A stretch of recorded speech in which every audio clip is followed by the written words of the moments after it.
ગુજરાતમાં ચૂંટણીઓ તો પૂર્ણ થઈ ગઈ છે, પરંતુ છેલ્લા કેટલાક દિવસથી તાપમાનમાં સતત ફેરફાર જોવા મળ્યો. હવે રાજ્યમાં હીટવેવને લઈ હવામાન નિષ્ણાંત પરેશ ગોસ્વામીએ આગાહી કરી છે કે રાજ્યમાં હીટવેવનો માહોલ ચાલી રહ્યો છે. તેમાં રાજ્યના અલગ અલગ વિસ્તારોમાં 41થી 43 ડિગ્રી સુધી તાપમાન નોંધાઈ રહ્યું છે. અમુક વિસ્તારોમાં તો 43 ડિગ્રી કરતાં વધુ તાપમાન નોંધાઈ રહ્યું છે અને અત્યારે મે મહિનાના બીજા અઠવાડિયામાં સામાન્ય કરતાં 2 ડિગ્રી તાપમાન વધુ નોંધાવાની શક્યતા છે. આગામી કેટલાક દિવસ વાતાવરણ આવું જ રહેશે. ગુજરાતમાં વંટોળિયા અને ધૂળ ભરેલી આંધીની શક્યતાઓ છે, એટલે કે ગુજરાતમાં હવા શુષ્ક રહેશે. રાજ્યમાં અમુક વિસ્તારોમાં પ્રી મોન્સૂન એક્ટિવિટીના કારણે છૂટાછવાયા છાંટા પણ પડશે.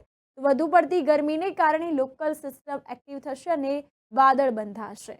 તો ગઈકાલે પણ રાજ્યના અમુક વિસ્તારોમાં પ્રી મોન્સૂન એક્ટિવિટીના કારણે છૂટાછવાયા વાદળો જોવા મળ્યા હતા.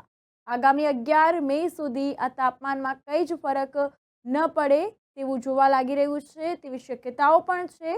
આ અંતર્ગત આગામી 5 દિવસ દરમિયાન ગુજરાતના 1600 કિલોમીટરના દરિયા કિનારા વિસ્તારમાં ગરમ અને ભેજયુક્ત પવનો ફૂંકાવાથી ત્યાંના રહેવાસીઓને ડિસ્કમ્ફર્ટનો અનુભવ થશે. આ અંતર્ગત વાત કરવામાં આવે તો હાલમાં ગુજરાત પર દક્ષિણ પશ્ચિમી અને પશ્ચિમ દિશા તરફથી પવન ફૂંકાઈ રહ્યા છે તથા દરિયાકાંઠાના વિસ્તારોમાં 15 થી 20 કિલોમીટર પ્રતિ કલાકની ઝડપે પવન ફૂંકાશે. આ ઉપરાંત હાલમાં અરબ સાગર તરફ સિસ્ટમ સક્રિય થઈ હોવાથી આગામી 4 દિવસ બાદ દક્ષિણ ગુજરાતના કેટલાક ભાગમાં હળવાથી સામાન્ય વરસાદની આગાહી વ્યક્ત થઈ છે.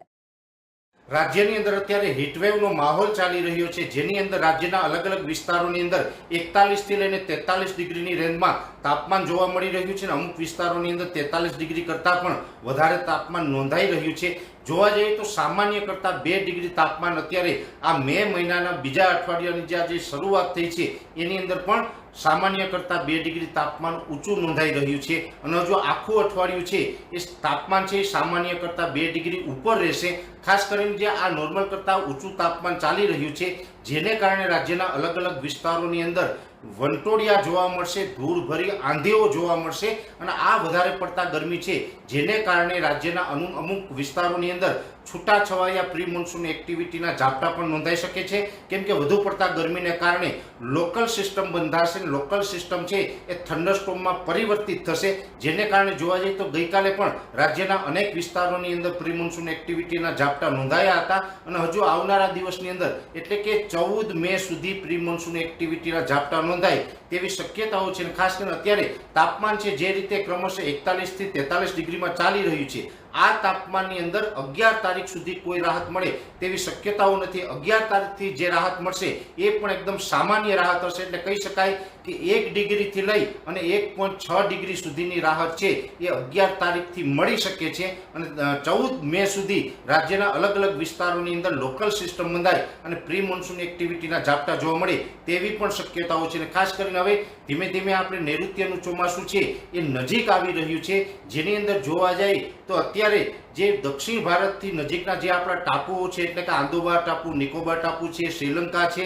અને હિન્દ મહાસાગરના જે ભાગો છે, તમામ ભાગોનું જે તાપમાન છે એ નૈઋત્યના ચોમાસા માટે ફેવરેબલ બની રહ્યું છે. એટલે હવે ધીમે ધીમે ચોમાસું છે એ પણ લગભગ 12 થી 13 દિવસની અંદર ભારત નજીકના જે ટાપુઓ છે એ ટાપુઓ ઉપર 12 થી 13 દિવસની અંદર ચોમાસાની એન્ટ્રી થાય તેવી પણ શક્યતાઓ હાલ અમને દેખાઈ રહી છે. કેમ કે દક્ષિણનું હવામાન છે એ તમામ દ્રષ્ટિએ જોવા જાય તો ચોમાસા માટે અત્યારે ફેવરેબલ બની ગયું છે. એટલે દક્ષિણની અંદર ચોમાસું સક્રિય થઈ રહ્યું છે અને ગુજરાતની અંદર અત્યારે પ્રી મોન્સૂન એક્ટિવિટીના ઝાપટા જોવા મળે તેવી શક્યતાઓ છે. હાલ એટલું જ. હવામાન નિષ્ણાત પરેશ ગોસ્વામી, જૂનાગઢ.